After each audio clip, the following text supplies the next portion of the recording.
Hello' students, মই ঋতুপৰ্ণ বৰা আৰু তোমালোকে চাই আছা তোমালোকৰ ইউটিউব চেনেল জ্ঞানম টিউশ্যন। আজি এই ভিডিঅ'টোৰ যোগেৰে মই তোমালোকৰ দশম শ্ৰেণীৰ সাধাৰণ বিজ্ঞানৰ যিটো 5th চেপ্টাৰ মৌলৰ পৰ্যায়বৃত্ত শ্ৰেণী বিভাজন, এই পাঠটোৰ কিছু অংশ আলোচনা কৰিবলৈ লৈছোঁ। এই পাঠটো মই তিনিটা অংশত আলোচনা কৰিম। প্ৰথম অংশটোত আমি যিখিনি ইয়াৰ হিষ্ট্ৰী পাৰ্ট, কেনেকৈ পৰ্যায়বৃত্ত তালিকাখন আহিল, সেই মেণ্ডেলিভলৈকে যিখিনি আছে সেইখিনি আমি আলোচনা কৰিম উইথ মাজত থকা প্ৰশ্নাৱলী। ঠিক আছে, আৰু তাৰ নেক্সট ক্লাছটোত আমি আধুনিক পৰ্যায়বৃত্ত তালিকা আৰু তাৰ লগত জড়িত যিবিলাক থিয়ৰিজ আছে পঢ়িবলগীয়া সেই গোটেইখিনি আলোচনা কৰিম। আৰু তাৰ পিছৰ যিটো ক্লাছ হ'ব তাত আমি অনুশীলনীৰ যিখিনি প্ৰশ্ন আছে সেই প্ৰশ্নখিনি আলোচনা কৰিম। ঠিক আছে, আৰু ইয়াৰ লগতে আমি ইতিমধ্যে তোমালোকৰ এই চেনেলটোত সাধাৰণ বিজ্ঞানৰ যথেষ্টখিনি ভিডিঅ' দিয়া আছে। তোমালোকে যদি চাওঁ বুলি ভাবা চেনেলটোৰ এই প্লেলিষ্টখনত চাব পাৰিবা। আৰু তোমালোকৰ কাৰণে সম্পূৰ্ণ কোৰ্চটো আমি বনাই ৰাখিছোঁ আমাৰ জ্ঞানম টিউশ্যন এপটোত। আমাৰ জ্ঞানম টিউশ্যন এপটোৰ এটা প্ৰধান কোৰ্চ হ'ল এইটো তোমালোকৰ কাৰণে দেখিছা টাৰ্গেট 100, মানে 100 থাকে, 100 পাবই লাগিব। তেনেকুৱা ধৰণে পঢ়াবলৈ যত্ন কৰি আমি এটা কোৰ্চ তোমালোকৰ কাৰণে বনাই ৰাখিছোঁ। যদি আমাৰ পঢ়ুৱাবোৰ তোমালোকে ভাল পোৱা আৰু আমাৰ পৰাই গোটেইখিনি তোমালোকে পঢ়িবলৈ বিচাৰা, এতিয়াও তোমালোকৰ একো দেৰি হোৱা নাই, ধুনীয়াকৈ এই কোৰ্চটোত জইন কৰিব পাৰিবা। জাষ্ট জ্ঞানম টিউশ্যন এপটো ইনষ্টল কৰিবা আৰু জইন কৰিব পাৰিবা। দেন তেনেকৈ তোমালোকৰ এডভান্স মেথমেটিক্সৰ কোৰ্চটো আমাৰ এপটোত উপলব্ধ আছে ক্লাছ 10ৰ কাৰণে, যিটো ফাৰহাজ আমিন ছাৰে তোমালোকক খুব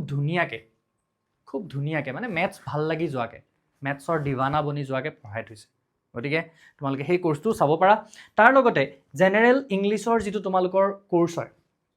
তোমালোকৰ যিখিনি চেপ্টাৰ্ছ হয় সেইখিনিও থাকিব, লগতে গ্ৰামাৰ্ছখিনিও থাকিব।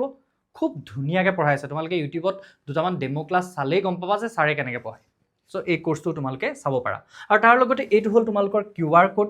এটা ডেডিকেটেড QR কোড। ক্লাছ 10ৰ ষ্টুডেণ্টসকলৰ কাৰণে আমি এটা হোৱাটছএপ চেনেল খুলি ৰাখিছোঁ, যিটোত আমি ক্লাছ 10ৰ লগত ৰিলেটেড যিকোনো আপডেট, এতিয়া আমি বৰ বেছি হুৰমুৰকৈ আপডেটবিলাক দি থকা নাই, কিন্তু যেতিয়া কাৰণ এইটো কাৰণে দি থকা নাই, আমি বহুতখিনি বস্তু বনায়ে থোৱা আছে অলৰেডি ইউটিউবত, এভাৰগ্ৰীণ টাইপতে বনাই থোৱা আছে। সেইকাৰণে আমি বৰ বেছি উৎপাত লগাই থকা নাই। কিন্তু দেখিবা যে যেতিয়া টেষ্ট পেপাৰবিলাক আমাৰ হাতত আহি যাব, টেষ্ট পৰীক্ষা হৈ যাব, তাৰপিছত যেতিয়া দেখিম যে আমি বেলেগ ধৰণৰ কিছুমানচোন প্ৰব্লেম আহিছে, চ' সেইবিলাক ডিছকাছ কৰিম, তাৰ লগত ৰিলেটেড বস্তুবিলাক ডিছকাছ কৰিম, তোমালোকলৈ পঠাই থাকিম। চ' সেইখিনি পাবৰ কাৰণে তোমালোকে এই হোৱাটছএপ চেনেলটো জইন কৰি ল'বা। ইয়াক স্কেন কৰিও তোমালোকে জইন কৰিব পাৰিবা, নহ'লে ডেছক্ৰিপশ্যনত লিংক পাই যাবা, তাৰ পৰাও তোমালোকে জইন কৰিব পাৰিবা। ঠিক আছে, অ'কে। এতিয়া এই যে শ্ৰেণী বিভাজন, আমি চেপ্টাৰটোৰ নাম কি পাইছোঁ যে মৌলৰ পৰ্যায়বৃত্ত শ্ৰেণী বিভাজন। এতিয়া এই শ্ৰেণী বিভাজন শব্দটো তোমালোকে নতুনকৈ শুনিছা নেকি? বা ক্লাছিফিকেশ্যন কৰা, কিবা এটা বস্তুৰ ক্লাছিফিকেশ্যন কৰা মানে কি হয়? এতিয়া আমি ছাপ'জ চৰাইবিলাকৰ ক্লাছিফিকেশ্যন কৰোঁ। কিছুমান চৰাই আছে উৰিব পাৰে, কিছুমান চৰাই আছে উৰিব নোৱাৰে, যেনেকৈ উট পক্ষী নুৰে, দৌৰিহে যায়, হয় নহয়? চ' তেনেকুৱাকৈ আমি তাক কি কৰিব পাৰোঁ? ক্লাছিফাই কৰিব পাৰোঁ। মাছবিলাক, বাকলি থকা মাছ, বাকলি নথকা মাছ, আমি কি কৰিব পাৰোঁ? সিহঁতক তেনেকৈ শ্ৰেণী বিভাজন কৰিব পাৰোঁ, হয় নহয়? বা আমি প্ৰাণীবিলাকক বেলেগ ধৰণে শ্ৰেণী বিভাজন কৰিছোঁ, যে কিছুমানক আমি স্তন্যপ্ৰায়ী বুলি কওঁ, কিছুমানক আমি সৰীসৃপ বুলি কওঁ, বা কিছুমানক আমি পক্ষী বুলি কওঁ। বেলেগ ধৰণে আমি শ্ৰেণী বিভাজন কৰিছোঁ সিহঁতৰ কেৰেক্টাৰিষ্টিকবিলাকৰ ওপৰত ডিপেণ্ড কৰি, বা সিহঁতৰ যিবিলাক চাৰিত্ৰিক বৈশিষ্ট্য সেইবিলাকৰ ওপৰত ডিপেণ্ড কৰি। ঠিক তেনেকৈ এই যিবিলাক আমাৰ মৌল আছে, পৰ্যায়বৃত্ত তালিকাখনত যিখিনি মৌল আছে, সেই মৌলখিনিকো আচলতে কি হয়, আমি শ্ৰেণী বিভাজন কৰিবলৈ শিকিম এই চেপ্টাৰটোৰ যোগেৰে। এতিয়া শ্ৰেণী বিভাজন মানে হয় কি সেইটো কথা গম পালা, যেনেকৈ বেলেগ বস্তুবিলাকৰ আমি শ্ৰেণী বিভাজন কৰিছোঁ সেই কথাটো আমি গম পালোঁ, হয় নহয়? এই শ্ৰেণী বিভাজনবিলাকৰ পৰা সুবিধা কি হয়নো আমাৰ? এতিয়া তাৰ কাৰণে তোমালোকৰ কিতাপত খুব ধুনীয়া এক্সাম্পল এটা দি থোৱা আছে। এইটো এটা এক্সাম্পলৰ কথা ডিছকাছ কৰা আছে, তাৰ লগতে এনেকুৱা এটা ছবিও তোমালোকক দি থোৱা আছে ইণ্টাৰেষ্টিংকৈ, যে আমি যেনিবা ছাপ'জ ক'ৰবাত খাজানা এখিনি আছে, বহুত পুৰণিদিনীয়া খাজানা এখিনি, তাৰ আমি মেপ এখন পালোঁ, কিন্তু মেপখন ফটা চিটা। যদি আমি সেই মেপখন জোৰা লগাই ল'ব নাজানো, তেতিয়াহ'লে সেইখন পায়ো আমাৰ কিবা কাম আছে জানো? নাই, হয় নহয়? যদি জোৰাই লগাই ল'ব নোৱাৰোঁ, তেনেকৈ আমাৰ কোনো কাম নাই। তেনেকৈ এই মৌলবিলাকৰো কি আছে, বেলেগ ধৰ্ম আছে। সেই ধৰ্মবিলাক একেলগ কৰি তাৰমানে কি হৈছে, ইয়াত লগাবলৈ বিচৰা হৈছে এই চেপ্টাৰটোত, যাতে সিহঁতক অধ্যয়ন কৰিবলৈ সুবিধা হয়। আৰু এটা এক্সাম্পল, আমাক ধুনীয়া এক্সাম্পল এটা দিয়া আছে, একদম সহজকৈ বুজিব পৰা। চোৱাচোন, একদম ছুপাৰ মাৰ্কেট এখনৰ মাজত আমি আহি গ'লোঁ। তো এনেকুৱা মাৰ্কেট এখনত যেতিয়া তুমি যোৱা, বা সাধাৰণ যদি দোকান এখনতো তুমি যোৱা, তেতিয়াহ'লে দোকানীজনে এনেকুৱাটো নকৰে যে গোটেই বস্তুখিনি মাজতে দমাই লৈছে আৰু দোকানীজন বহি আছে। তেনেকুৱাটো নকৰে। তেওঁ কি কৰে, যে বেলেগ বস্তুবিলাকক বেলেগ ৰেকত, বেলেগ শ্ব'কেছত ধুনীয়াকৈ সজাই থয়, হয়নে? চাবোনক চাবোন ভাগে সজাই থয়, বিস্কিটছক বিস্কিটছ ভাগে সজাই থয়। আকৌ চাবোন আৰু গা ধোৱা চাবোন কাপোৰ ধোৱা চাবোন বেলেগ বেলেগকৈ সজাই থয় আকৌ গা ধোৱা চাবোনতো লাক্স লিৰিল কিবা কিবি পিয়াৰ্ছ চব বেলেগে বেলেগে সজাই থয় কিয় তেওঁৰ তাৰ পৰা কি সুবিধা হয় যেতিয়া এজন কাষ্টমাৰে বিচাৰি আহে বস্তু এটা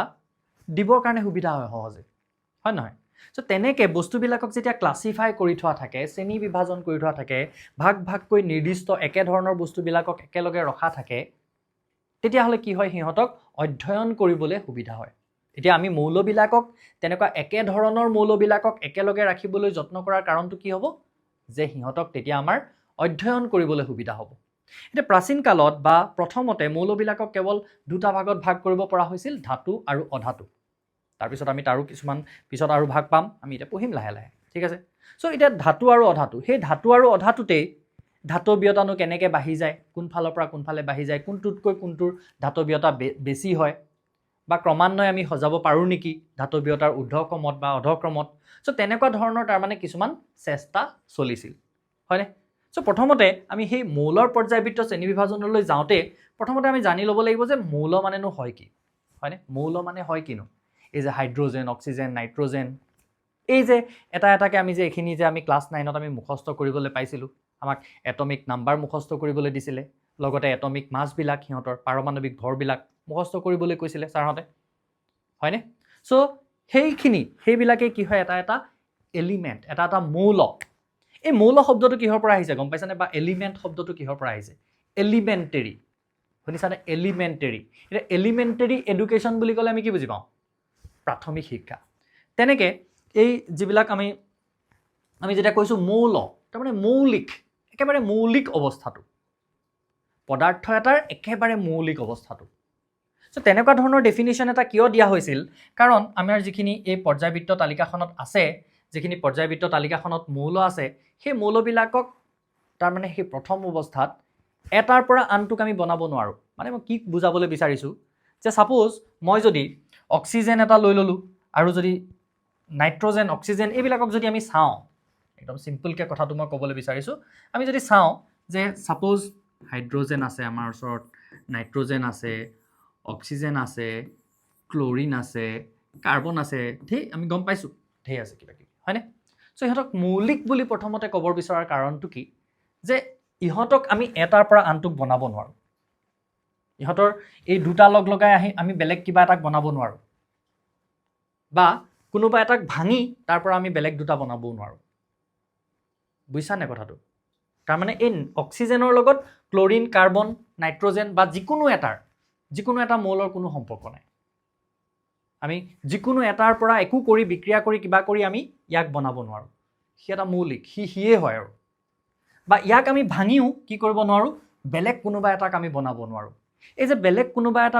এটা কৰি আছোঁ আমি তেনেকুৱা কিমানটা মৌল আছে আমি পাইছোঁ দেখিছা তোমালোকে চেপ্টাৰটো যদি লাইন বাই লাইন পঢ়া তেতিয়াহ'লে দেখিবা যে প্ৰথম পেৰেগ্ৰাফটোতে আমাৰ লিখা আছে ধুনীয়াকৈ যে 118টা মৌল এতিয়ালৈকে আৱিষ্কাৰ হৈছে হয়নে এনেকুৱা কিমানটা আছে আমাৰ ওচৰত 118টা মৌল আছে আৰু সিহঁতক মৌলিক বুলি প্ৰথমতে কোৱা কাৰণটো কি হয় যে সিহঁতক আমি ইটোৰ পৰা আনটো বনাব নোৱাৰোঁ কিন্তু তাৰ পিছলৈ কিছুমান এনেকুৱা ধৰণৰ থিয়ৰী আছে এতিয়া প্ৰথম মৌল বুলি কোৱাৰ কাৰণটো কি সেইটো তোমালোকে বুজি চলিলেই হ'ল পিছলৈ আমি দেখিম যে কিছুমান মৌল ৰেডিঅ' এক্টিভ হয় আৰু ৰেডিঅ' এক্টিভিটিৰ কাৰণে সেই মৌলবিলাকৰ পৰা কিছুমান কি হয় কৃত্ৰিম মৌল বনাব পাৰি পিছলৈ দেখিম গতিকে এইটো যিটো ডেফিনিশ্যন মই কৈ আছোঁ যে মৌলবিলাক মৌলিক হয় কাৰণে আমি সিহঁতক মৌল বুলি কৈছোঁ সো সেইটো পিছলৈ অকণমান চেঞ্জ হয় বাট এতিয়া তোমালোকৰ সেইটোৰ লগত একো কৰিবলগীয়া নাই তোমালোকে একদম সহজভাৱে জানি লোৱা কথাটো যে ইহঁতি মৌলিক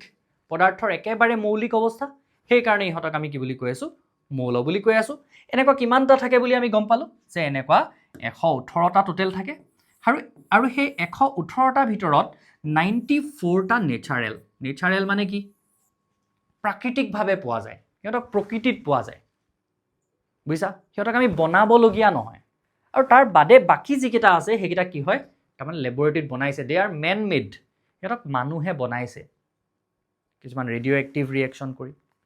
বেলেগ বেলেগ কিবা কিবি কৰি বনাইছে সেইবিলাকৰ বিষয়ে তোমালোকে পিছত পঢ়িবলৈ পাবা ঠিক আছে সো আমি এতিয়া যিবিলাক নেচাৰেল হয় যিখিনি হয় সেইখিনিৰ কথাই পঢ়িম আৰু মেইনলি আমি কি পঢ়িম এতিয়া যে এই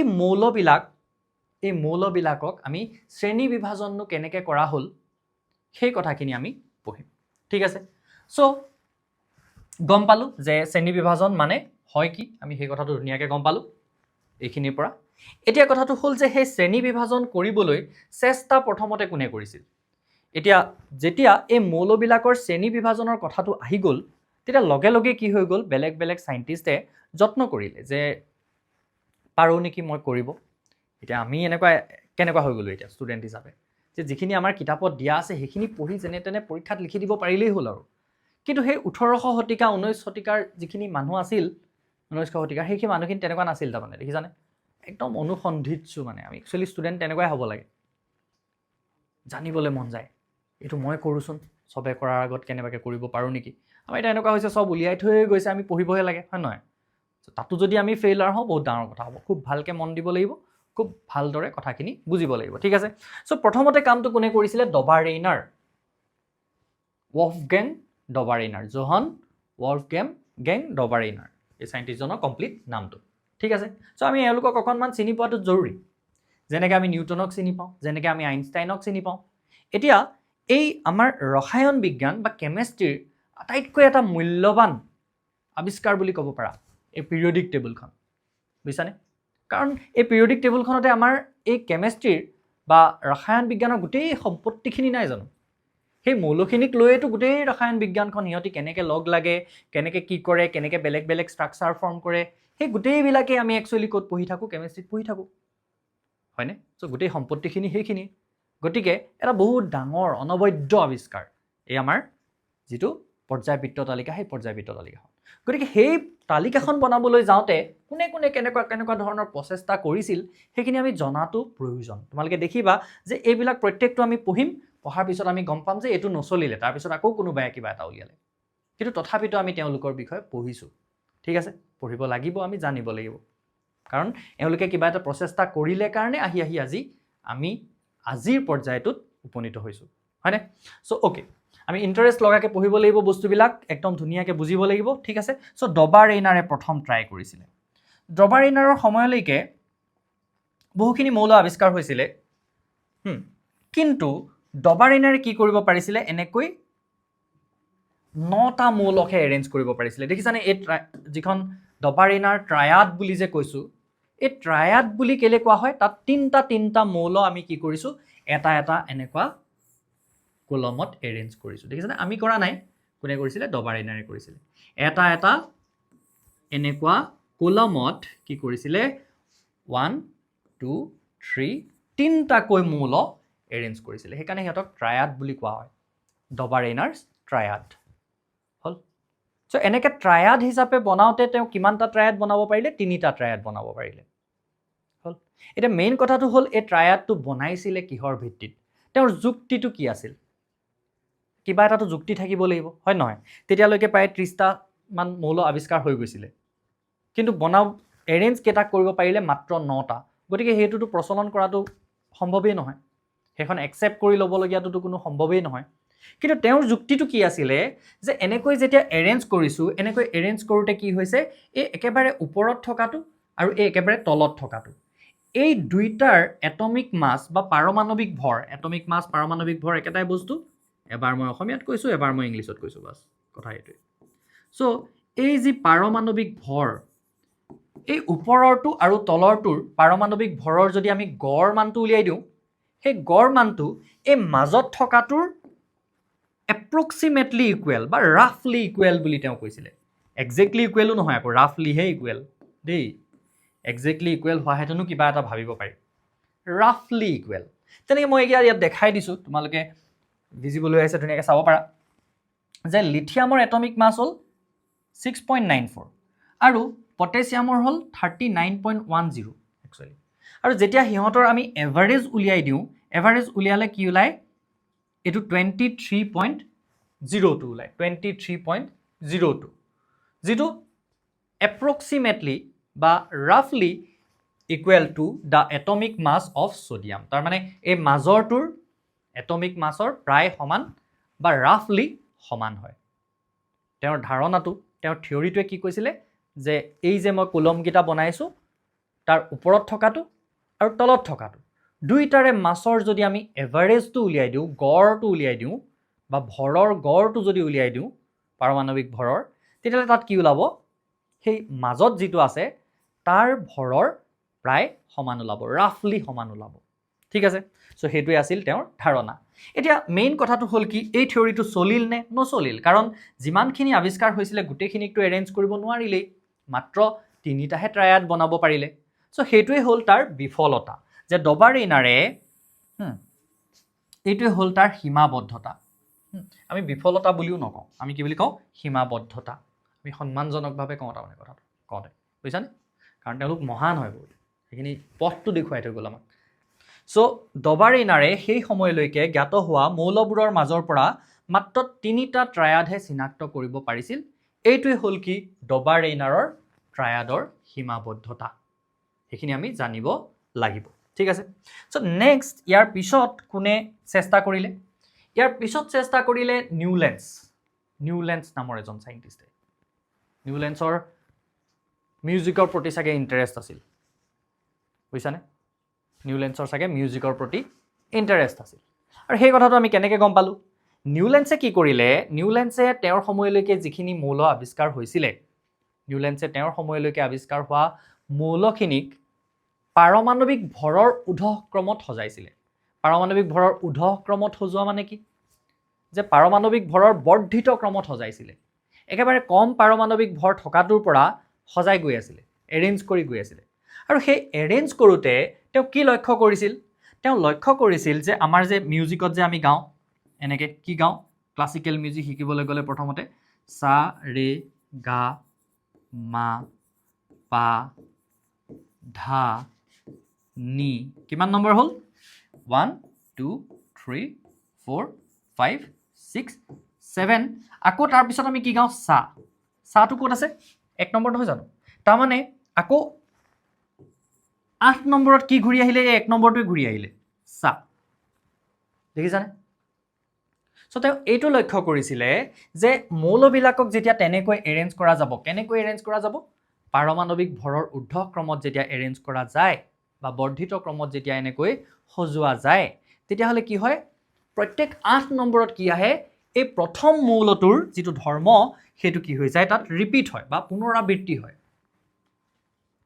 সেই কাৰণে সেইটোৰ ভিত্তিতে তেওঁ এই যিটো মিউজিকৰ অক্টেভ আছিল অষ্টক আছিল তাৰ লগত কি কৰিলে কম্পেয়াৰ কৰিলে তেওঁৰ লটো আৰু সেইকাৰণে তেওঁৰ সেইটো যিটো ল সেই লটোৰ নাম দিলে কি নিউলেন্স অক্টেভ বুজিছানে নিউলেন্সৰ অষ্টক সূত্ৰ কেলে অষ্টক সূত্ৰ হ'ল কাৰণ পাৰমাণৱিক ভৰৰ বৰ্ধিত ক্ৰমত যেতিয়া সজাইছে তেতিয়া দেখিছে যে প্ৰত্যেক 8 নম্বৰত কি হৈছে প্ৰথমটোৰ ধৰ্মৰ সৈতে সাদৃশ্য থকা মৌল এটা কি হৈছে ৰিপিট হৈছে that is the reason okay that is the reason এতিয়া ইয়াতো কি হৈ গ'ল কথাটো ইয়াতো কিছুমান লিমিটেশনস দেখিবলৈ পোৱা গ'ল বা দেখিবলৈ পোৱা যাব এটা চোৱাচোন ইয়াত কিছুমান লিমিটেশনস কেনেকুৱা ধৰণৰ লিমিটেশনস আহিছে যে ইয়াত সম্পূৰ্ণ ধৰ্মৰ মিল থকা কিছুমান মৌল বহুত দূৰে দূৰে আছে ইয়াত ধৰ্মৰ মিল থকা মৌল কিছুমান দেখিবা যে সিহঁতি বহুত দূৰে দূৰে আছে যেনেকৈ এতিয়া কোবাল্ট নিকেল ধৰ্ম আইৰণৰ লগত মিলে কিন্তু এটা ওট আছে এটা তোট আছে বহুত দূৰে দূৰে আছে তেনেকৈ যদি ইয়াত আৰু চোৱা যে এই নিকেল কোবাল্ট এইবিলাক হ'ল ধাতু হয়নে এইবিলাক হ'ল ধাতু কিন্তু ইহঁতি কাৰ লগত আছে এইকেইটা হাইলি অধাতু এইকেইটা হ'ল বহুত বেছি অধাতৱীয় সো ধাতু আৰু অধাতু এইফালে মিহলি হৈ গ'ল তাৰ মানে ধৰ্মৰ মিল নথকা কিছুমানকো একেলগে পুট কৰি দিলে বা একেলগে আহি গ'ল এই থিওৰিটোৰ মতে আৰু কি হৈ গ'ল ধৰ্মৰ মিল থকা কিছুমানো বহুত দূৰে দূৰে হৈ গ'ল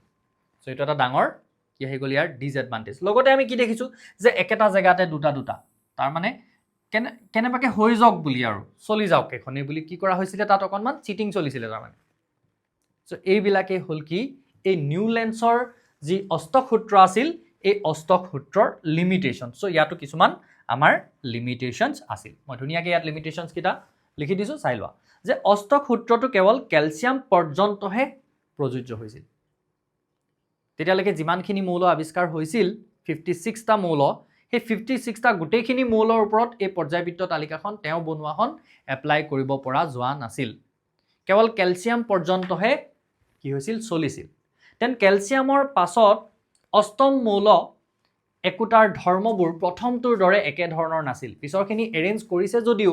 সেই অষ্টক সূত্ৰটো তাৰ লগত খাপ খোৱা নাছিল তেওঁ যেটো কৈছিল যে এনেকৈ এৰেঞ্জ কৰি দিলে প্ৰত্যেক 8 নম্বৰত একেধৰণৰ ধৰ্মৰ ৰিপিট হয় বা পুনৰাবৃত্তি ঘটে হেতু হোৱা নাছিল হেতু অকল কেলছিয়ামলৈকেহে হৈছিল তাৰমানে তাৰ পৰা আমি এনেকৈ ক'ব পাৰো যে যিখিনি পাতল মৌল যিখিনিৰ ভৰ কম পাৰমাণৱিক ভৰ কম থকা যিখিনি মৌল সেইখিনিৰ ক্ষেত্ৰতহে কি হৈছিল এই অষ্টক সূত্ৰটো প্ৰযোজ্য হৈছিল যেতিয়া ডাঙৰ বিলাক আহি গ'ল তাৰ পিছত হেবিলাকত হেতু মিলা নাই ওকে দেন নিউল্যান্ডছে প্ৰকৃতিত কেৱল 56টা তাৰ মানে তেওঁ সময়লৈকে যিখিনি আৱিষ্কাৰ হৈছিল অনলি সেইখিনিয়ে থাকিব বুলি ভাবিছিল তাৰ পিছত যে আৰু আৱিষ্কাৰ হ'ব সেই কথাটো ধাৰণা কৰা নাছিল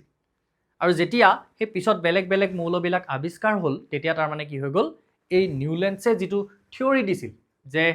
সেই একেটা কথাই নিউল্যান্ডছৰ যেটো অষ্টক সূত্ৰটো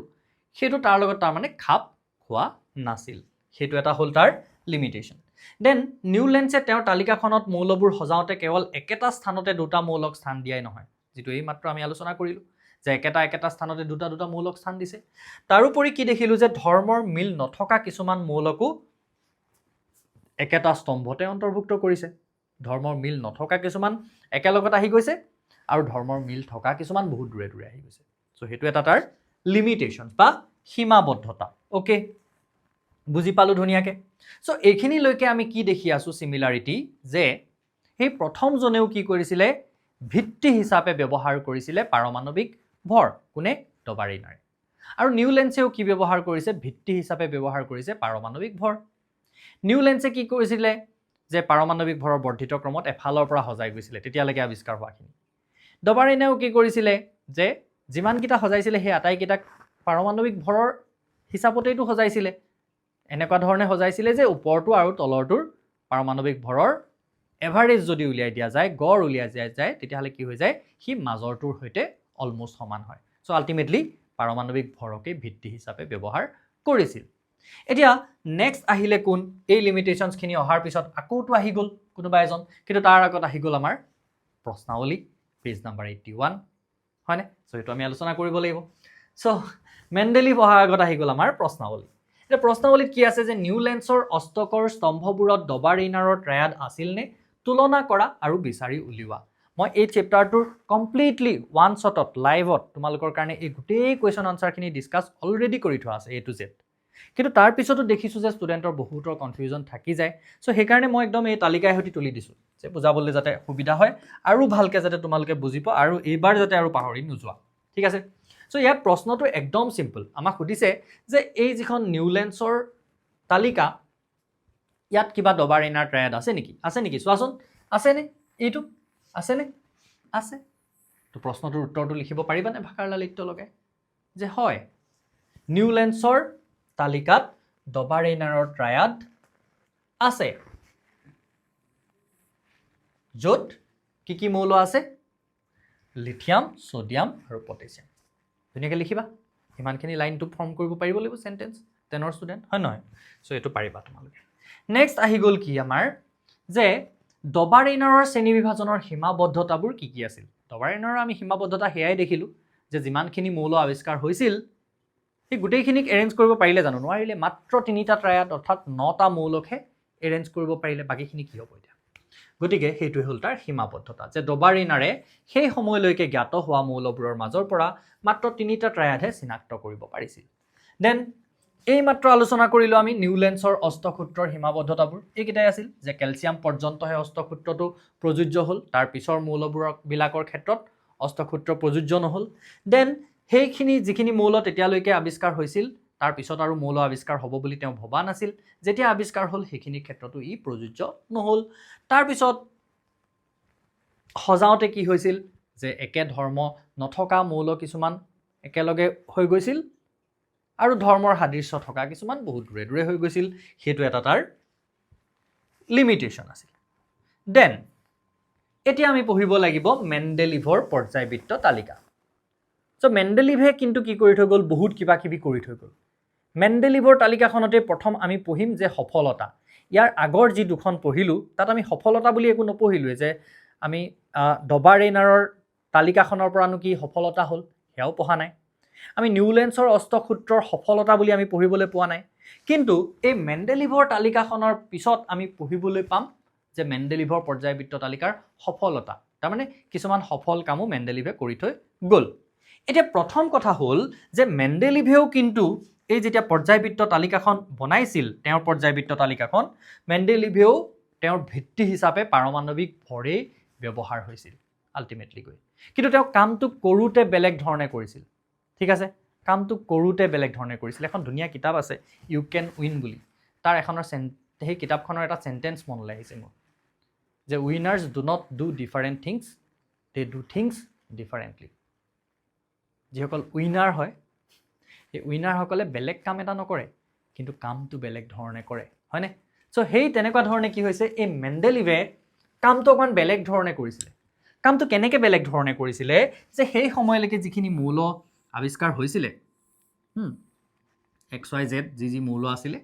সেই মৌলটোৰ পাৰমাণৱিক ভৰটো লিখি ল'লে হ'ল পাৰমাণৱিক ভৰটো লিখি ল'লে লগতে এই মৌলটোৱে অক্সিজেনৰ লগত কেনেকৈ ৰিয়েকশ্যন কৰে অক্সিজেনৰ লগত ৰিয়েকশ্যন কৰি ই কেনেকুৱা ধৰণৰনো অক্সাইড ফৰ্ম কৰে অক্সিজেনৰ লগত ৰিয়েকশ্যন কৰি ই কেনেকুৱা ধৰণৰ অক্সাইড ফৰ্ম কৰে দেন হাইড্ৰজেনৰ লগত লগ লাগি ই কেনেকুৱা ধৰণৰনো হাইড্ৰাইড ফৰ্ম কৰে গম পাইছানে এনেই জাষ্ট দেখাইছোঁ মই একো ফৰ্মুলা ইয়াত লিখি দিয়া নাই মই চিম্বলিকেলি বুজাইছোঁ কথাটো চ' ইয়াত কি কৰিছিলে তাৰমানে সেই মৌলবিলাকে হাইড্ৰজেনৰ লগত কেনেকৈ ৰিয়েকশ্যন কৰে আৰু অক্সিজেনৰ লগত কেনেকৈ ৰিয়েকশ্যন কৰে তাৰ ভিত্তিত মৌলবিলাকৰ তাৰমানে ৰাসায়নিক ধৰ্মৰ ভিত্তিত সজাইছিলে সেইটো এটা বৰ ডাঙৰ কাম কৰিছিলে আৰু কামটো কৰিবলৈ যাওঁতে তেনেকৈ কাৰ্ড বনাই লৈছিলে এনেকুৱা এখন কাৰ্ড বনাই ল'লে যে যিমানখিনি মৌল সেই সময়লৈকে আৱিষ্কাৰ হৈছিলে সেই গোটেইখিনি মৌলৰ কাৰণে কি কৰিলে তেওঁ এনেকুৱাকৈ এখন কাৰ্ড বনাই ল'লে ঠিক আছে 63টা মৌল আৱিষ্কাৰ হৈছিলে 63টা মৌলৰ কাৰণে 63খন এনেকুৱা কাৰ্ড বনাই ল'লে যাতে তালিকাখনত কটাকটি নহয় নহ'লে যদি তালিকা এখন বনাই ল'লে আৰু আচপাৰি এফালৰ পৰা লিখিবলৈ আৰম্ভ কৰি দিলে চ' খেলি মেলি হ'লেতো কটাকটি হৈ যাব চ' কটাকটি নোহোৱাকৈ কি কৰিলে যিকেইটা মৌল তেওঁ তেতিয়ালৈকে জানে আৱিষ্কাৰ হৈছে 63টা মৌল 63টাৰ কাৰণে এনেকুৱা এখন কাৰ্ড বনালে য'ত লিখা থাকিলে তাৰ পাৰমাণৱিক ভৰ য'ত লিখা থাকিলে তাৰ পাৰমাণৱিক ভৰ ঠিক আছে পাৰমাণৱিক ভৰটো লিখা থাকিলে লগতে অক্সাইড কেনেকৈ ফৰ্ম কৰে হাইড্ৰাইড কেনেকৈ ফৰ্ম কৰে বা অক্সিজেনৰ লগত কেনেকৈ ৰিয়েকশ্যন কৰে আৰু হাইড্ৰজেনৰ লগত কেনেকৈ ৰিয়েকশ্যন কৰে সেই কথাটো লিখা থাকিলে ঠিক আছে আৰু সেই তাৰ ভিত্তিত তেওঁ কি কৰিলে সেই একেধৰণৰ ধৰ্ম দেখুওৱা যিখিনি মৌল সেইখিনিক একেলগতে এৰেঞ্জ কৰিলে তেওঁ কি কাম কৰিলে গম পাইছা তেওঁ এটা বহুত ডাঙৰ ধাৰণা দি থৈ গ'ল যিটো চলি আছে এতিয়া মেইন টেবুলখনতো তাৰমানে আমাৰ যিখন আধুনিক পৰ্যায়বৃত্ত তালিকা তাতো চলি আছে কি কনচেপ্ট দি থৈ গ'ল এই বৰ্গ আৰু পৰ্যায়ৰ কনচেপ্টটো বৰ্গ আৰু পৰ্যায় বুজিছা বৰ্গ আৰু পৰ্যায়ৰ কনচেপ্টটো দি থৈ গ'ল ঠিক আছে বৰ্গ আৰু পৰ্যায়ৰ এতিয়া পৰ্যায় তেওঁৰ কিমানটা আছিল 6টা বৰ্গ কিমানটা আছিল 8টা মেণ্ডেলিভৰ পৰ্যায়বৃত্ত তালিকাখনত বৰ্গ আছিল 8টা আৰু পৰ্যায় আছিল 6টা কি বৰ্গ আৰু কি পৰ্যায় চোৱা এই যিবিলাক এনেকুৱা পথালি শাৰী এই পথালি শাৰীবিলাকক কি বুলি কোৱা হয় পৰ্যায় পথালি শাৰীবিলাকক কি বুলি কোৱা হয় পৰ্যায় চ' পথালিকে যদি আছে আমি সিহঁতক অধ্যয়ন কৰোঁতে কেনেকৈ কৰিব লাগিব হয় লেফ্টৰ পৰা ৰাইটলৈ কৰিব লাগিব নহ'লে ৰাইটৰ পৰা লেফ্টলৈ কৰিব লাগিব বুজিছা কথাটো পথালিকে আছে পথালি শাৰীটো হয়নে আৰু যিবিলাক থিয় স্তম্ভ এনেকুৱা থিয় স্তম্ভ এইবিলাকক কোৱা হ'ল বৰ্গ চ' এই বৰ্গ আৰু পৰ্যায়ৰ কনচেপ্টটো ক্ৰিয়েট কৰি থৈ গ'ল মেণ্ডেলিভে বৰ্গ আৰু পৰ্যায়ৰ কনচেপ্টটো ক্লিয়াৰ কৰি থৈ গ'ল আৰু কি কৰিলে ক্ৰিয়েট কৰি থৈ গ'ল আৰু কি কৰিলে এই একেটা বৰ্গত একেধৰণৰ যিবিলাক ধৰ্ম বিশিষ্ট মৌল সেইবিলাকক তেওঁ এৰেঞ্জ কৰিলে একেটা বৰ্গত একে ধৰ্ম বিশিষ্ট মৌলবিলাকক এৰেঞ্জ কৰিছিল বুজিছানে এই কাৰ্ডবিলাক এনেকৈ পিন মাৰি মাৰি তাৰমানে কি কৰিলে হাৰ্ডবোৰ্ডত লগাই গ'ল যদি কিবা এটা নাই মিলা ইফালৰ পৰা সিফালে তেতিয়া দি দিব পাৰে ধুনীয়াকৈ আৰু কেনেকৈ এৰেঞ্জ কৰিলে যে ধৰ্মৰ ভিত্তিত এৰেঞ্জ কৰিলে আৰু এৰেঞ্জ কৰোঁতে তেওঁ লক্ষ্য কৰিলে যে যেতিয়া এনেকুৱাকৈ এৰেঞ্জ কৰিছে অট'মেটিকেলি তেওঁ মন কৰিলে যে মৌলবিলাকচোন পাৰমাণৱিক ভৰৰ বৰ্ধিত ক্ৰমত এৰেঞ্জ হৈ গৈছে মেণ্ডেলিভে মন কৰিলে যে ধৰ্মৰ ভিত্তিত যেতিয়া মৌলখিনিক সজাই দিলে একে ধৰ্মৰ মৌলখিনিক একেটা বৰ্গত সজাই দিলে তাৰপিছত তেওঁ লক্ষ্য কৰিলে ইহঁতিচোন পাৰমাণৱিক ভৰৰ বৰ্ধিত ক্ৰমত সজ্জিত হৈ গৈছে গতিকে তেওঁ এটা সূত্ৰ দিলে মেণ্ডেলিভৰ পৰ্যায়বৃত্ত সূত্ৰ যিটোৰ মতে কি হয় মৌলবোৰৰ ধৰ্মবোৰ সিহঁতৰ পাৰমাণৱিক ভৰৰ পৰ্যায়ক্ৰমে সলনি হয় কিন্তু তেওঁ প্ৰথমতে এইটো কাম কৰা নাই যে এফালৰ পৰা পাৰমাণৱিক ভৰৰ বৰ্ধিত ক্ৰমত সজাই গৈছে যেনেকৈ নিউলেন্সে সজাইছিল সেইটো নাই কৰা তেওঁ কৰিছিল কি যে একে ধৰ্ম বিশিষ্টবিলাকক একেটা বৰ্গত অন্তৰ্ভুক্ত কৰিছিল আৰু সেইটো কৰোঁতে তেওঁ দেখিলে যে এহেঁতিচোন পাৰমাণৱিক ভৰৰ বৰ্ধিত ক্ৰমত সজ্জিত হৈ গৈছে সো সেই কাৰণে তেওঁ এই ফৰ্মুলাটো দিলে বা এই থিওৰিটো দিলে বা এই সূত্ৰটো দিলে ঠিক আছে এই সূত্ৰটো আমাক দিলে ওকে বুজি পালো কথাখিনি এতিয়া বৰ্গৰ কনসেপ্ট দিলে পৰ্যায়ৰ কনসেপ্ট দিলে হা পথালি শাৰীবিলাক হ'ল পৰ্যায় থিয় স্তম্ভবিলাক হ'ল বৰ্গ তাৰ পিছত আহি গ'ল কথাটো কি যে একে ধৰ্ম বিশিষ্টবিলাকক একে বৰ্গত অন্তৰ্ভুক্ত কৰিলে ডাঙৰ কাম এটা কৰি দিলে আৰু দেখিলে যে তেনেকুৱা কৰোঁতে যিবিলাক মৌল হয় মৌলবিলাক অটোমেটিক্যালি কি হৈছে পাৰমাণৱিক ভৰৰ বৰ্ধিত ক্ৰমত সজ্জিত হৈছে সো সেই কাৰণে ক'লে যে মৌলবোৰৰ ধৰ্মবোৰ কাৰণ ধৰ্ম ভিত্তিত সজাইছিলে তেওঁ ধৰ্মবোৰ পাৰমাণৱিক ভৰৰ পৰ্যায়ক্ৰমে সলনি হয় ওকে এতিয়া তাৰ পিছত এইখিনি যে লিখি ৰাখিছো এইখিনি কোৰ বস্তু জানিছানে এইখিনি তোমালোকৰ কিতাপখনতেই লিখা আছে ডবাৰেনাৰ এই যিখন আমাৰ মেণ্ডেলিভৰ ছবি আছে তাৰ কাষতে লিখা আছে এই কথাখিনি চাবাচোন যে গৱেষণাৰ সকলো কাম কাজ তেওঁ মাকৰ নামত উৎসৰ্গিত কৰি মাকৰ বিষয়ে এনেদৰে লিখিছিল তেওঁ মোক উদাহৰণেৰে বুজাইছিল কাৰ কথা কৈছে কোনে কৈছে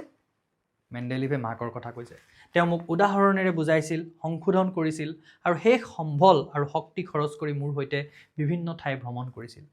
তেওঁ জানিছিল যে বিজ্ঞানৰ সহায়ত বল প্ৰয়োগ নকৰাকৈ মৰম অথচ দৃঢ়তাৰে অন্ধবিশ্বাস অসত্য আৰু ভ্ৰান্তি দূৰ কৰিব পাৰি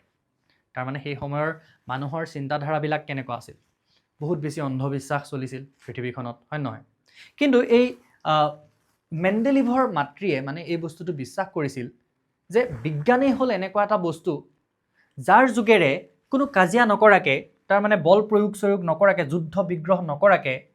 মৰম অথচ দৃঢ়তাৰে যুদ্ধ নকৰাকৈ দৃঢ়তাৰে এই অন্ধবিশ্বাস ভ্ৰান্তি এইবিলাক দূৰ কৰিব পাৰি সো সেই বিশ্বাসতেই কি হৈছিল তেওঁ নিজৰ পুত্ৰক এই ৰিচাৰ্চবিলাকৰ প্ৰতি আগবঢ়াই দিছিল তাৰমানে আৰু যিমান পাৰিছিল নিজৰ একেবাৰে শেষ ধনখিনিলৈকে খৰচ কৰি পিতেকৰ লগত ইঠাইত ঘূৰি ফুৰিছিল এই ৰিচাৰ্চ কৰিবৰ কাৰণে যাতে নিজৰ পুত্ৰই এই ৰিচাৰ্চবিলাক কৰিব পাৰে আৰু সেয়া সফল হ'লো হয়নে সো এইখিনি আমাৰ পৰীক্ষাত আহিবলগীয়া কথা নহয় বাট ষ্টিল জানি কিবা বেয়া লাগিবলগীয়া কথা হয় জানো নহয় ওকে তো সেইকাৰণে আমি জানি গ'লোঁ এতিয়া কথাটো হ'ল যে ইয়াত কিবা প্ৰব্লেম আছিল নে ইয়াত কিবা প্ৰব্লেম আছিল নে এই মেণ্ডেলিভৰ তালিকাখনত কিবা প্ৰব্লেম আছিল নে হয় মেণ্ডেলিভৰ তালিকাখনতো দেখিবা যে প্ৰব্লেম আছিল কাৰণ মেণ্ডেলিভে সূত্ৰটো যেতিয়া দি দিলে তেতিয়া প্ৰব্লেমটো আহি গ'ল মেণ্ডেলিভে ক'লে যে তেওঁৰ যিখন তালিকা তাত মৌলবোৰ কি হৈছে পাৰমাণৱিক ভৰৰ বৰ্ধিত ক্ৰমত সজ্জিত হৈছে কিন্তু আমি দেখিম যে ইয়াত উল্টা পাল্টা হৈছে উল্টা হৈ আছে ইয়াত এলুমিনিয়াম আৰু সিলিকন মন কৰাচোন এলুমিনিয়াম আৰু সিলিকন দেখিছানে এলুমিনিয়াম আৰু সিলিকন ইয়াত কি হৈছে এলুমিনিয়ামৰ ভৰ বেছি সিলিকনৰ ভৰ কম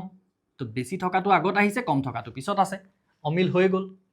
সো তেনেকুৱা আৰু কিছুমান অমিল আছে তোমালোকে এই তালিকাখন ভালকৈ চালে দেখিবা যে ইয়াত আৰু কিছুমান তেনেকুৱা কি আছে অমিল হৈ আছে তাৰ মানে কম ভৰ থকাটো কি হৈছে পিছত আছে বেছি ভৰ থকাটো আগত আছে তেনেকুৱা ইয়াত টেলুৰিয়াম ইণ্ডিয়াম এইকেইটাটো হৈ আছে দেখিবা আৰু বহুতৰ ক্ষেত্ৰত আছে ভালকৈ লক্ষ্য কৰিলে তোমালোকে দেখিবা যে ইয়াত তেনেকুৱা কিছুমান কি হৈ আছে অমিল হৈ আছে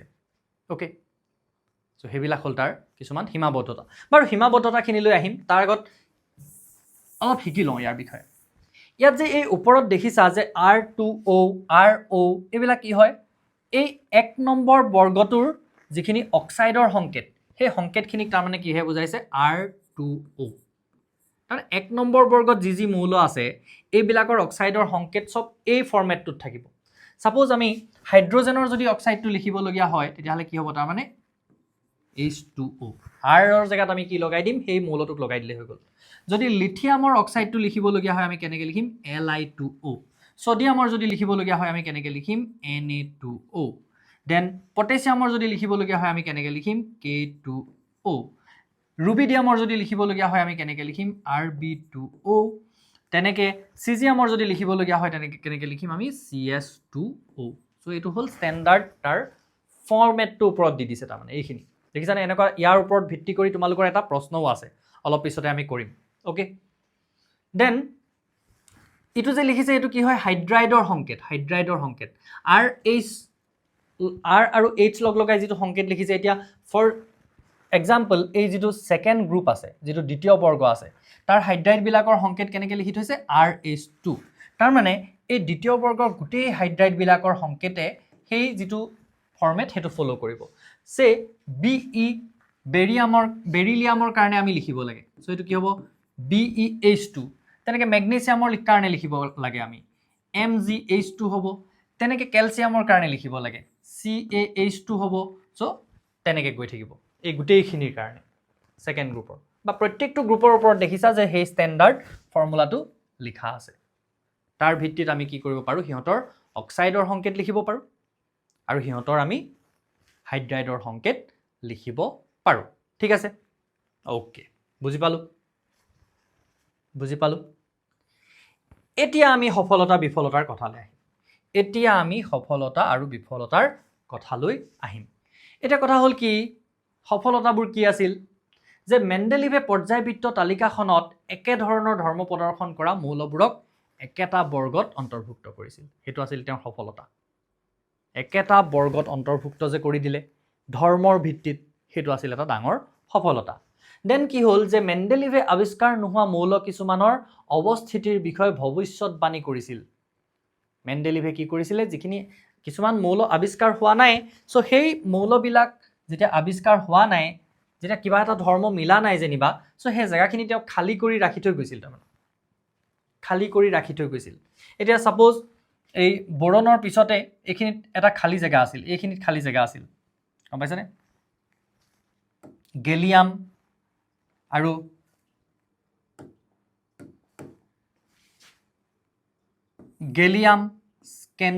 স্কেন্ডিয়াম জাৰ্মেনিয়াম এইবিলাক আৱিষ্কাৰ হোৱা নাছিল সেই সময়লৈকে সো আৱিষ্কাৰ হোৱা যে নাছিল সেই তাৰ আগৰ যিটো মৌল তাৰ আগৰ মৌলবিলাকৰ আগত তেওঁ এটা ৱৰ্ড লগাই থৈ গৈছিল একাটোৱে বুজায় এক তাৰমানে ইয়াৰ লগত এক যোগ কৰি আমি কি কৰিব পাৰিম আৰু এটা নতুন মৌল ওলাব ইয়াৰ লগত যদি পাৰমাণৱিক ভৰ এক যোগ কৰি দিওঁ তেলে কি হ'ব তাৰ পিছত আৰু এটা মৌল ওলাব হেতু হিচাপত কি কৰিছিলে এনেকুৱা ধৰণে একা বোৰন তেনেকৈ একা সিলিকন এনেকৈ জায়গা কিছুমান ৰাখি গৈছিল গম পাইছানে একা সিলিকন তাৰ পিছত একা এলুমিনিয়াম এনেকুৱাকৈ জায়গা কিছুমান তেওঁ ৰাখি থৈ গৈছিল আৰু সঁচাকৈ পিছত যেতিয়া মৌলবোৰ আৱিষ্কাৰ হৈছিল সিহঁতৰ লগত সাদৃশ্য থকা সিহঁতক ধুনীয়াকৈ তাত পুট কৰি দিব পৰা গৈছিল সো সেইটো এটা আছিল তেওঁৰ এডভান্টেজ এটা ডাঙৰ এডভান্টেজ যে যিখিনি আৱিষ্কাৰ হোৱা নাছিল মৌল সেইবিলাকৰ কথাও চিন্তা কৰিছিল সো এই যেটো একা বোৰণৰ জেগাত আৱিষ্কাৰ হ'ল স্কেন্ডিয়াম দেন একা এলুমিনিয়ামৰ জেগাত আৱিষ্কাৰ হ'ল গেলিয়াম তেনেকৈ একা সিলিকনৰ জেগাত আৱিষ্কাৰ হ'ল জাৰ্মেনিয়াম যেটো তেওঁ একা এলুমিনিয়াম বুলি যিখিনি লিখি ৰাখিছিল হেতু আছিল কিমান 68 আৰু যেতিয়া গেলিয়াম আৱিষ্কাৰ হ'ল গেলিয়ামটোৰ কিমান পাৰমাণৱিক ভৰ 69.7 দেন অক্সাইডৰ সংকেত একা এলুমিনিয়ামৰ কাৰণে তেওঁ কি থিৰাং কৰিছিল E2O3 আৰু যেতিয়া গেলিয়াম আহি গ'ল এটোই হ'ল দেখিছানে ফৰ্মুলা এটো একাটো বুজাবলৈ ই লিখি থৈ গৈছে সো গেলিয়াম যেতিয়া আহি গ'ল তেতিয়া কি হৈ গ'ল Ga2O3 হেতুই হ'ল সাদৃশ্য আছে হয়নে যেটো এৰি থৈ গৈছিল জায়গা যেটো সিম্বল দি থৈ গৈছিল তাৰ লগত সাদৃশ্য আছে ধুনীয়াকৈ সো যেটো একা এলুমিনিয়ামৰ তাৰ সংকেত তেওঁ লিখি থৈ গৈছিল ক্লোৰাইডৰ সংকেত ECl3 সো GaCl3 হ'ল পিছত যেতিয়া আৱিষ্কাৰ হ'ল মিল আছে সো এই কামবিলাক কৰিছিল মূল কথা মনত ৰাখিবলগীয়া এইটোৱে যে তেওঁ তেতিয়ালৈকে আৱিষ্কাৰ নোহোৱা কিছুমান মৌলৰ বিষয়ে ভৱিষ্যতবাণী কৰিছিল আৰু খালি ঠাই এৰি থৈ গৈছিল এৰি থৈ যাওঁতে সেই খালি ঠাইবিলাকত কি নাম পুট কৰি থৈ গৈছিল যে তাৰ আগৰ যিটো মৌল সেই মৌলটোৰ নামটোৱে লিখি থৈ গৈছিল, খালি আগফালে একা ৱৰ্ডটো লগাই থৈ গৈছিল। আৰু একা মানে হ'ল 1, যে ইয়াৰ পিছত এটা মৌল ওলাব, সেইটো মানে ধাৰণা কৰিছিল। ঠিক আছে, এইখিনি অকণমান আমি মনত ৰাখিব লাগিব। নাম চামবিলাক অকণমান আমি মনত ৰাখিব লাগিব, যে কোনটোৰ জেগাত কোনটো ওলাল সেইখিনি আমি মনত ৰাখিব লাগিব ধুনীয়াকৈ কিতাপৰ পৰা। এতিয়া কথা হ'ল তাৰপিছত কি আছিল, যে হিলিয়াম, নিয়ন, আৰ্গনৰ দৰে সম্ভ্ৰান্ত গেছবোৰ, এই যে সম্ভ্ৰান্ত গেছবিলাক, সম্ভ্ৰান্ত গেছ বুলি আমি কাক কওঁ? সম্ভ্ৰান্ত গেছ বুলি আমি কাক কওঁ? হিলিয়াম, নিয়ন, আৰ্গন, ক্ৰিপ্টন, জেনন, ৰেডন, এইবিলাক হ'ল সম্ভ্ৰান্ত গেছ। এইবিলাক হ'ল সম্ভ্ৰান্ত গেছ, নিষ্ক্ৰিয়, ইহঁতি সহজে বিক্ৰিয়া নকৰে। আৰু এই সম্ভ্ৰান্ত গেছবোৰ পিছত আৱিষ্কাৰ হৈছিল। সম্ভ্ৰান্ত গেছবোৰ পিছত আৱিষ্কাৰ হৈছিল, মানে মেণ্ডেলিভে পৰ্যায়বৃত্ত তালিকাখন বনোৱাৰ পিছত আৱিষ্কাৰ হৈছিল। আৰু এই সম্ভ্ৰান্ত গেছবোৰৰ ধৰ্ম কি হয়, আমি অকণমান ক্লাছ 9ত থাকোঁতেও পাই আহিছোঁ, যে ইহঁতৰ যিবিলাক ভেলেন্স চেল বা বহিঃ কক্ষবোৰ ইলেক্ট্ৰনেৰে পৰিপূৰ্ণ হৈ থাকে। ইহঁতৰ বহিঃ কক্ষবোৰ ইলেক্ট্ৰনেৰে পৰিপূৰ্ণ হৈ থাকে। ইয়াৰ তেনেকৈ 2,8 হৈ থাকে, ইয়াৰ 2,8,8 হৈ থাকে। চ' ইহঁতৰ বহিঃ কক্ষবিলাক কি হৈ থাকে? ইলেক্ট্ৰনেৰে পৰিপূৰ্ণ হৈ থাকে। সেই ইলেক্ট্ৰনেৰে পৰিপূৰ্ণ হৈ থকাৰ কাৰণে কি হয়, ইহঁতৰ ইলেক্ট্ৰন লোৱাৰ বা ইলেক্ট্ৰন এৰি দিয়াৰ টেণ্ডেঞ্চি নাথাকে। যেতিয়া আমি আধুনিক পৰ্যায়বৃত্ত তালিকা পঢ়িম, ইহঁতৰ বিষয়ে আকৌ পঢ়িম আমি ভালকৈ, হ'ব? আকৌ পঢ়ি ল'ম। যদি কাৰোবাৰ মনত আছে এইখিনিৰ পৰা মনত পেলাই লোৱা, নহ'লে আমি সেইখিনিত আকৌ পঢ়িম ইয়াত। ঠিক আছে? চ' যে এই যিবিলাক নবল গেছ বা সম্ভ্ৰান্ত গেছ, ইহঁতৰ কি হয়, বহিঃ কক্ষবোৰ ইলেক্ট্ৰনেৰে পৰিপূৰ্ণ হৈ থকাৰ বাবে ইলেক্ট্ৰন এৰিও নিদিয়ে, ইলেক্ট্ৰন নলয়ও, সেয়েহে ইহঁতি নিষ্ক্ৰিয় হয়। তাৰমানে কাৰো লগত লগ নালাগে, বিক্ৰিয়া নকৰে, নিষ্ক্ৰিয় হয়। আৰু নিষ্ক্ৰিয় হোৱাৰ কাৰণে ইহঁতক কি কৰা হয়,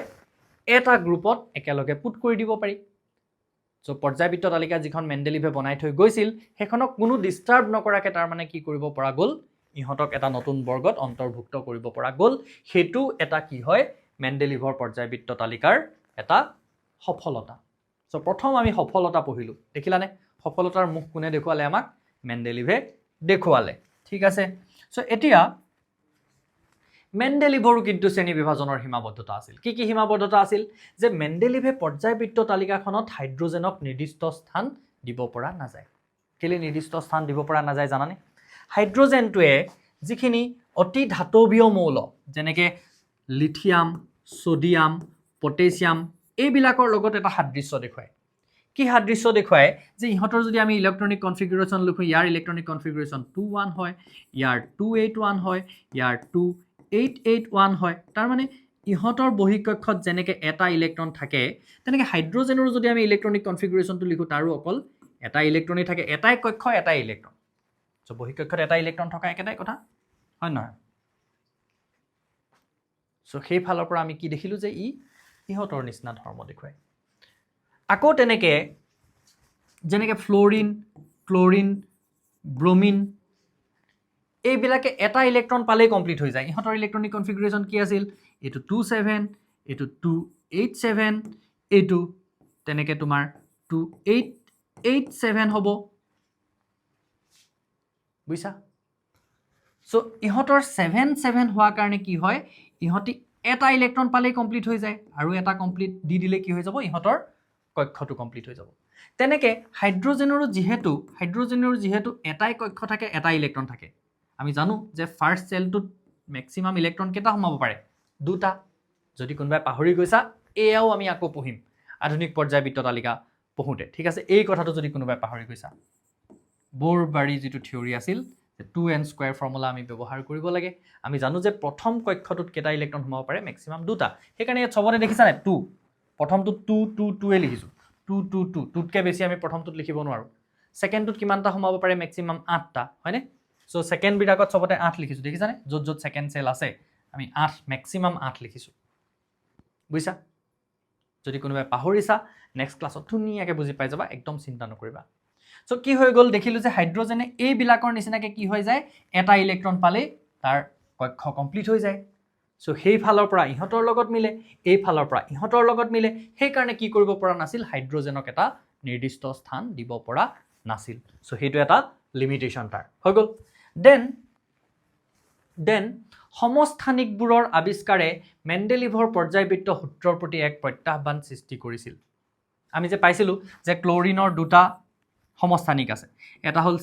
ক্লৰিন 35 আৰু এটা হ'ল ক্লৰিন 37 কিন্তু ক্লৰিন একেটাই মৌল একেই পাৰমাণৱিক সংখ্যা একেটাই মৌল কিন্তু ভৰ সংখ্যা সিহঁতৰ দুটা কি হ'ব এতিয়া ভৰ সংখ্যা দুটা কি হ'ব এতিয়া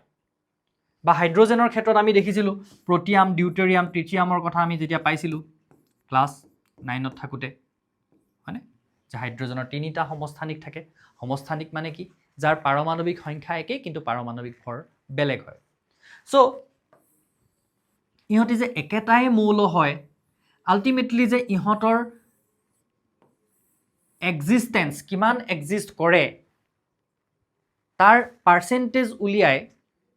সেই পাৰ্চেণ্টেজ কেইটাৰ পৰা আমি কি কৰিব পাৰোঁ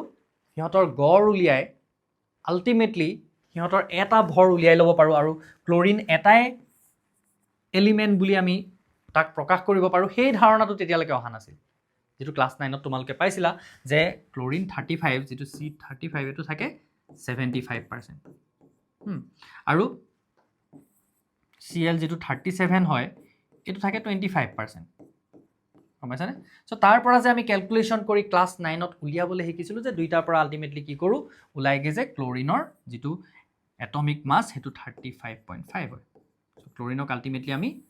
তাৰ এভাৰেজ এটমিক মাসটো লৈ তাৰ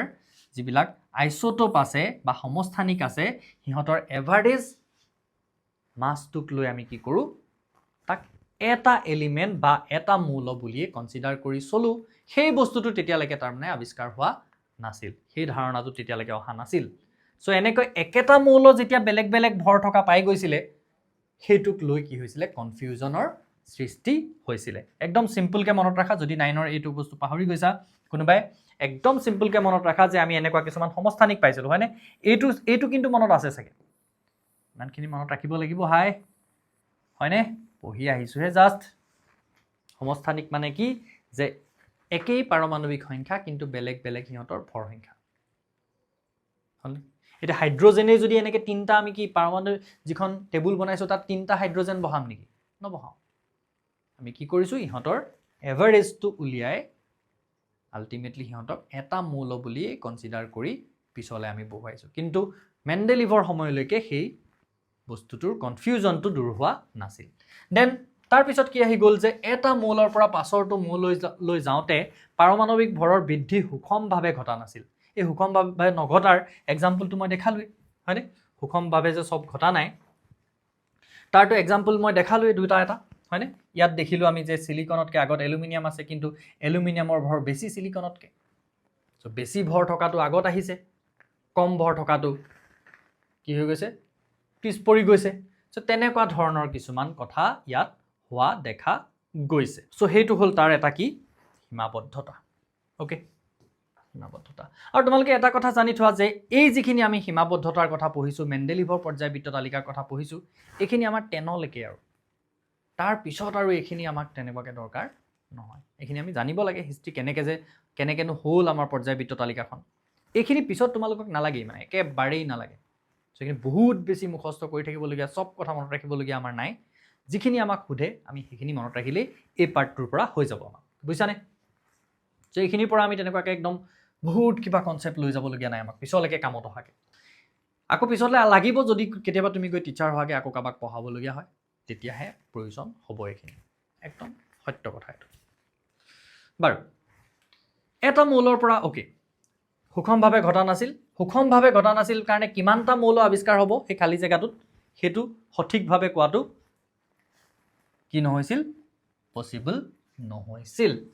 এটা প্ৰশ্নাৱলী পেজ নাম্বাৰ 85 মেণ্ডেলিভৰ পৰ্যায়বৃত্ত তালিকাখন ব্যৱহাৰ কৰি তলত দিয়া মৌলকেইটাৰ অক্সাইডৰ সংকেত লিখা অকনমান আগত শিকাই আছিলো মই অক্সাইডৰ সংকেত লিখিবলৈ পটাছিয়ামৰ অক্সাইডৰ সংকেত লিখিব লাগে সো অক্সাইডৰ সংকেত লিখিব লাগে যেতিয়া তাতটো O টো থাকিবই সো পটাছিয়াম থাকে ক'ত চোৱা পটাছিয়াম আছে ফাৰ্ষ্ট গ্ৰুপত আৰু ফাৰ্ষ্ট গ্ৰুপৰ বিলাকৰ সংকেত কেনেকৈ লিখিবলৈ দিছে আমাক R2O তাৰমানে এটো কি হ'ব K2O দেন কাৰ্বন অক্সিজেনটো থাকিবই এটা কাৰ্বন কিমান গ্ৰুপত আছে চাও আমি কাৰ্বন আছে 4 নম্বৰ গ্ৰুপত 4 নম্বৰ গ্ৰুপৰ বিলাকৰ ফৰ্মুলা কি থৈছে RO2 তাৰমানে এইটো কি হ'ব CO2 দেন এলুমিনিয়াম সো এলুমিনিয়ামক যদি চোৱা দেখিবা যে এলুমিনিয়াম থাৰ্ড গ্ৰুপত আছে আৰু থাৰ্ড গ্ৰুপৰ বিলাকৰ সংকেতটো লিখা আছে R2O3 সো R2O3 তাৰমানে Al2O3 হ'ব দেন সিলিকন লগত অক্সাইডৰ সংকেত যেহেতু O আহিবই সিলিকন ক'ত আছে চোৱা তোমালোকে কাৰ্বনৰ তলতে আছে 4 নম্বৰ গ্ৰুপতে আছে সো SiO2 হ'ব একে ধৰণে দেন বেৰিয়াম আহি গ'ল ঠিক আছে দেন আহি গ'ল কি আমাৰ বেৰিয়ামক চোৱা ক'ত আছে বেৰিয়াম আছে গ্ৰুপ নম্বৰ 2 আৰু গ্ৰুপ নম্বৰ 2 বিলাকৰ সংকেত কি ডাইৰেক্ট RO সো BaO ইয়াত কোনো 2 3 একো লিখিবলগীয়া আমাৰ নাই সো প্ৰশ্নটোৰ উত্তৰটো এইটোৱে আমি জাস্ট এই টেবুলখনৰ পৰা এখন ব্যৱহাৰ কৰি আমাক কৰিবলৈ কোৱা নাই জানো যে মেণ্ডেলিভৰ পৰ্যায়বৃত্ত তালিকাখন ব্যৱহাৰ কৰি তলত দিয়া মৌলকেইটাৰ অক্সাইডৰ সংকেত নিৰ্ণয় কৰা ইয়েছ পাৰি গলো আমি এতিয়া তাৰ পিছত কি আছে যে গেলিয়ামৰ উপৰিও আন কোনকেইটা মৌলৰ বাবে মৌলকেইটা আৱিষ্কাৰ হোৱাৰ পূৰ্বে মেণ্ডেলিভে তেওঁৰ তালিকাত ঠাই এৰি গৈছিল একদম কিতাপৰ পৰা জাস্ট চাপি দিছো আমি স্কেন্ডিয়াম আৰু জাৰ্মেনিয়াম হয়নে স্কেন্ডিয়াম জাৰ্মেনিয়াম আৰু গেলিয়াম আৱিষ্কাৰ হৈছিল সো গেলিয়ামৰ নামটো দিয়ে থৈছে তেতিয়াহ'লে বাকি দুটা কি স্কেন্ডিয়াম আৰু জাৰ্মেনিয়াম দেন মেণ্ডেলিভে তেওঁৰ পৰ্যায়বৃত্ত তালিকাখন যুগুতাওঁতে মানি চলা নীতিবোৰ কি আছিল কিহৰ ভিত্তিত কৰিছিল ভিত্তিটো মেইন কি বুলি কৈছিল তেওঁ যে মৌলসমূহ সিহঁতৰ পাৰমাণৱিক বৰৰ বৃদ্ধি অনুসৰি সজোৱা হৈছিল আৰু কি কৈছিল যে যিবোৰ মৌলৰ ৰাসায়নিক ধৰ্ম একেই তেনেকুৱা ধৰণৰ মৌলবিলাকক একেটা স্তম্ভত অন্তৰ্ভুক্ত কৰিছিল একেটা বৰ্গত অন্তৰ্ভুক্ত কৰিছিল হয়নে সো সেইটো এটা আছিল তেওঁৰ মানি চলা নীতি দেন সম্ভ্ৰান্ত গেছবোৰক এটা হুকিয়া বৰ্গত কিয় স্থান দিয়া হৈছে কিয় স্থান দিব পাৰি কাৰণ সিহঁতি হুকিয়াই হয় সিহঁতি নিষ্ক্ৰিয় হয় সিহঁতৰ সবৰে কি হৈ থাকে বহিঃকক্ষবোৰ সম্পূৰ্ণ হৈ থাকে সো সেই কথাটো লিখিলেই হ'ল যে সম্ভ্ৰান্ত গেছসমূহৰ বহিৰতম কক্ষ সম্পূৰ্ণভাৱে ইলেক্ট্ৰনেৰে পূৰ্ণ হৈ থাকে যোজ্যতা শূন্য আৰু ৰাসায়নিকভাৱে প্ৰায় নিষ্ক্ৰিয় যোজ্যতাও সিহঁতৰ শূন্য হ'ব আমি যোজ্যতা পঢ়োঁতে আকৌ বুজিম দেই এইবিলাক টেনশ্যন ল'ব নালাগে যদি এতিয়া কাৰোবাৰ অকণমান অসুবিধাও হৈছে বুজাত দেন নেক্সট ক্লাছটোত একদম ধুনীয়াকৈ বুজি পাই যাবা এইবিলাক বস্তু এইবিলাক আকৌ কনচেপচুৱেল আমাক লাগি থাকিব যে সম্ভ্ৰান্ত গেছ কি হয় কিয় নিষ্ক্ৰিয় ইহঁতৰ বহিঃকক্ষ সম্পূৰ্ণ হৈ থকাৰ কাৰণে ইলেক্ট্ৰন এৰি দিয়াৰ বা ইলেক্ট্ৰন লোৱাৰ টেণ্ডেঞ্চি নাথাকে মৌলবোৰে বিক্ৰিয়া কৰে কেলে কাৰোবাৰ লগত লগ কিয় লাগে যেতিয়া সিহঁতক ইলেক্ট্ৰনৰ দৰকাৰ থাকে বা যেতিয়া সিহঁতে ইলেক্ট্ৰন এৰি দিবলৈ বিচাৰে তেতিয়া ইহঁতি দৰকাৰো নাই এৰি দিবলৈও নিবিচাৰে সেইকাৰণে কাৰো লগত লগো নালাগে গতিকে নিষ্ক্ৰিয় হয় বুজিছানে গতিকে ইহঁতক সেইকাৰণে কমপ্লিটলি এটা বৰ্গৰ অন্তৰ্ভুক্ত কৰিব পাৰি এতিয়া ইয়াৰ পিছতে আহি যাব আধুনিক পৰ্যায়বৃত্ত তালিকা কিন্তু আধুনিক পৰ্যায়বৃত্ত তালিকা আমি আজি আলোচনা নকৰোঁ আধুনিক পৰ্যায়বৃত্ত তালিকা আমি নেক্সট ক্লাছটোত আলোচনা কৰিম আই হোপ তোমালোকে বস্তুখিনি বুজি পাইছা যদি কিবা কনফিউজন আছে কিবা টপিকত তেতিয়াহ'লে তোমালোকে ধুনীয়াকৈ কমেণ্ট কৰি জনাবা আৰু ইয়াৰ পিছৰ ভিডিঅ'বিলাকো চাই থাকিবৰ কাৰণে যদি এতিয়ালৈকে তোমালোকে চেনেলটো ছাবস্ক্ৰাইব কৰা নাই তেতিয়াহ'লে চেনেলটো ছাবস্ক্ৰাইব কৰি ল'বা আৰু যদি তোমালোকে ক্লাছবিলাক কৰি ভাল পোৱা দেখিবা সমীৰণ ছাৰেও বহুত ক্লাছ দি ৰাখিছে সায়েন্সৰ গোটেই কোৰ্সটো পঢ়াওঁ সমীৰণ ছাৰ আৰু মই ৰসায়ন বিজ্ঞান বায়'লজি আৰু ফিজিক্স গোটেইখিনি পাৰ্ট আমি দুজনেই ভাগ কৰি পঢ়াওঁ খুব ধুনীয়াকৈ এই কোৰ্সটোত পঢ়োৱা আছে লগতে তোমালোকৰ কাৰণে এই কোৰ্সটোৰ ভিতৰত প্ৰত্যেকটো চেপ্টাৰৰ অলমোষ্ট 100টাকৈ MCQ তোমালোকে প্ৰেক্টিছ কৰিব পৰাকৈ দি থোৱা আছে নোটছখিনিতো থাকিবই কুৱেশ্যন আনচাৰখিনিতো থাকিবই তাৰ লগতে MCQখিনি থাকিব আৰু যেতিয়া টেষ্ট পৰীক্ষা আহি যাব টেষ্ট পৰীক্ষা হৈ যোৱাৰ পিছত তাৰ লগত ৰিলেটেড যিখিনি কুৱেশ্যন থাকিব সেই কুৱেশ্যনবিলাকো তাত আমি আলোচনা কৰিম আমাৰ ধুনীয়াকৈ এটা ডেডিকেটেড হোৱাটছএপ গ্ৰুপ আছে য'ত তোমালোকে নিজৰ ডাউটছবিলাক সুধিব পাৰা সেই হোৱাটছএপ গ্ৰুপটো কিন্তু এই কোৰ্সটোৰ ভিতৰত আছে আৰু এইটো হ'ল হোৱাটছএপ চেনেল এইটো সবৰে কাৰণে এইটো সবে জইন কৰি থ'ব পাৰিবা ঠিক আছে so' thank you so' much next আকৌ বেলেগ এটা ক্লাছত তোমালোকক লগ পাম